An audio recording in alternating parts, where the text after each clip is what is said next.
आपकी सरकार ने कई कानूनों को रद्द किया है। मुझे पता नहीं कि आपकी सरकार आईपीसी की धारा 124 ए को रद्द करने पर काम क्यों नहीं कर रही है। ये एक औपनिवेशिक कानून है जो स्वतंत्रता संग्राम को दबाने के लिए इस्तेमाल किया गया था। ब्रिटिश सरकार ने इस कानून को महात्मा गांधी और बाल गंगाधर तिलक जैसे सेनानियों के खिलाफ इस्तेमाल किया था। क्या आज़ादी के 75 साल बाद भी इस कानून के बने रहने की ज़रूरत है? केंद्र सरकार पर यह टिप्पणी नुमा सवाल उठाया है मुख्य न्यायाधीश एनवी रमना की अध्यक्षता वाली पीठ ने। चीफ जस्टिस ने केंद्र सरकार की पैरवी कर रहे अटॉर्नी जनरल के वेणुगोपाल से कहा कि ज़मीन पर स्थिति बेहद गंभीर है। अगर एक पक्ष को दूसरे पक्ष की बात पसंद नहीं आती है तो भारतीय दंड संहिता की धारा 124 ए का उपयोग किया जाता है। ये आम लोगों और पक्षों के कामकाज के लिए बड़ा खतरा है। सर्वोच्च न्यायालय ऐसे कानून के दुरुपयोग को लेकर बेहद चिंतित है। इस धारा में राजद्रोह से जुड़े अपराध शामिल हैं।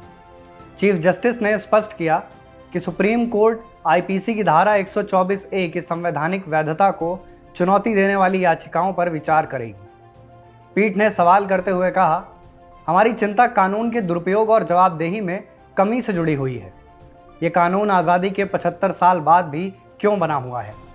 जवाब में केंद्र सरकार का प्रतिनिधित्व कर रहे वेणुगोपाल ने कहा कि इस कानून को रद्द किए जाने की ज़रूरत नहीं है, बस दिशा निर्देश तय किए जाने की ज़रूरत है ताकि ये कानून अपना विधिक उद्देश्य पूरा करे।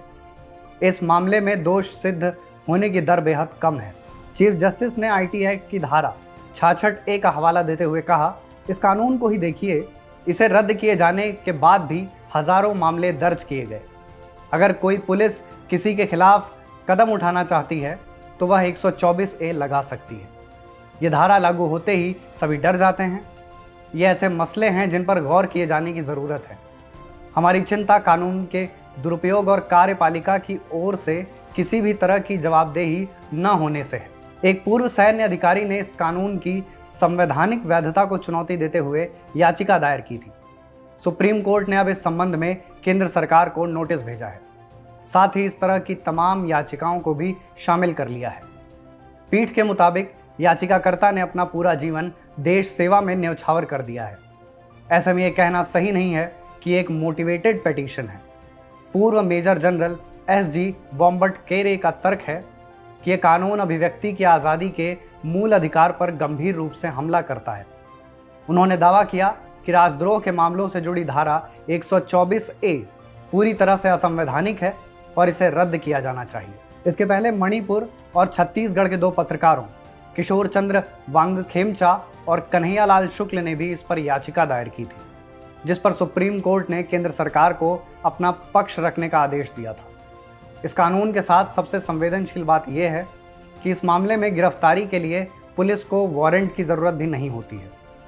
आज़ादी के बाद से इस कानून में संशोधन तो तमाम हुए हैं, लेकिन उसके बाद भी ये कानून सख्त और पेचीदा बनता गया है। तो कैसी लगी आपको हमारी ये स्टोरी? हमें कमेंट करके ज़रूर बताएं और हमारे चैनल को सब्सक्राइब करना ना भूलें।